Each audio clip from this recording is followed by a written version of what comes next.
नमस्कार, आज मी थालीपीठ बनवत आहे। त्याच्यासाठी 1 ग्लास शाबू घेतलेला आहे। त्याला 2 पाण्याने स्वच्छ धुवून 1 ग्लास पाणी टाकून भिजायला ठेवले होते 3 तास पहिलं। चांगला भिजलेला आहे। आलं उकडून घेतले तर आता बारीक करून घेते झाऱ्यानं। तुम्ही हाताने कुस्करू शकता, पण झाऱ्यानं जास्त बारीक होत नाही, जास्त मोठे राहत नाही, त्याच्यामुळे मी झाऱ्यानं करते। आम्हाला 2 कमेंट आलेल्या होत्या, तुम्ही हिंदी कसं बोलता आणि इंग्लिश मध्ये कशी नाव टाकता।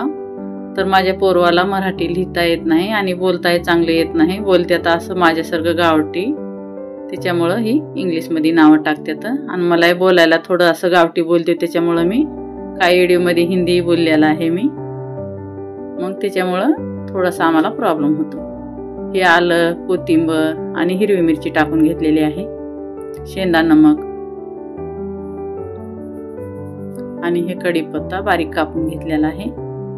1 वाटी शेंगदाणे भाजल्यात आणि त्याला छिलका काढून बारीक कूट करून घेतलेला आहे। जसं मूग डाळ असते ना तसंच बारीक केलेला आहे, जास्त बारीकही नाही आणि जास्त मोठंही नाही। ह्याला व्यवस्थित मिक्स करून घेते।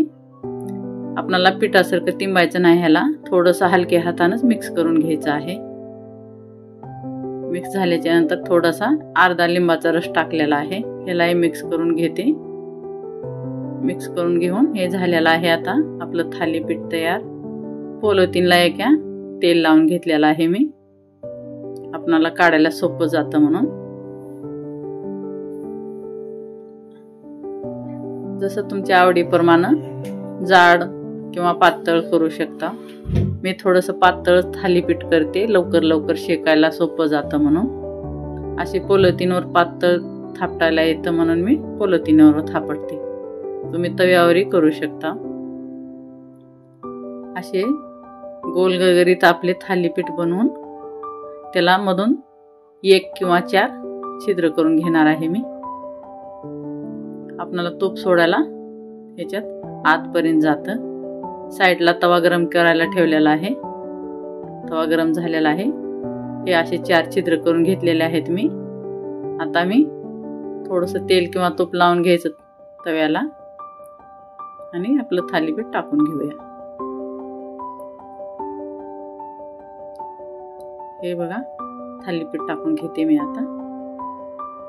पहिले काय 2 शेकलेले आहेत, ते संपले, पण आता हे असे घी टाकून घे, तूप टाकून घेऊया। असं बोलण्यात थोडंसं अधूनमधून येतं असं। हे तूप टाकून घेतलेलं आहे, त्याला पलटून खालून वरून तूप लावून घेऊन आणि शेकून घेऊया व्यवस्थित।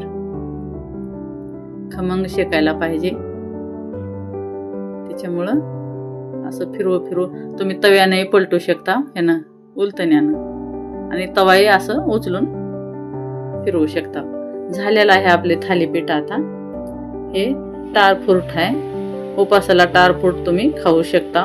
हे खट्टा असतं फळ, हिरवं असल्यामुळं खट्टा असतं, थोडंसं पिकलं की थोडंसं हे खट्टा मिठा लागतं। हिरवं आहे त्याच्यामुळे हे खट्टाच लागतं। त्याची आपण चटणी बनवून घेऊया। कोथिंबीर स्वच्छ धुवून घेतलेली आहे बारीक करून। मी 1च टारफ्रूट टाकणार आहे। ह्याच्यात लिंबासारखं बीज असतं, हे बीज तुम्ही काढू शकता। ह्याला एक वेळेस मी धुवून घेतलं होतं आणि कपड्यानं पुसून घेतलेलं आहे। आता तुकडे झालेले आहेत आपले। हे उपासासाठी योग्य चटणी आहे।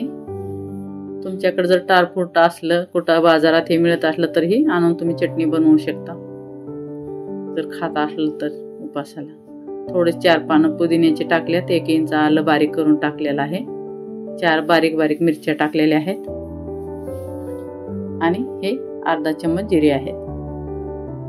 शेंदा नमक टाकून घेऊया। 2 चम्मच पाणी टाकून घेतलेलं आहे आणि 1 मोठी शेंगदाणे भाजलेले टाकलेले आहेत। चटणी आपली तयार आहे। आता प्लेट बनवून आपलं थालीपीठ तयार आहे उपासासाठी। व्हिडिओ पसंत आला तर लाईक, शेअर आणि सबस्क्राईब जरूर करा।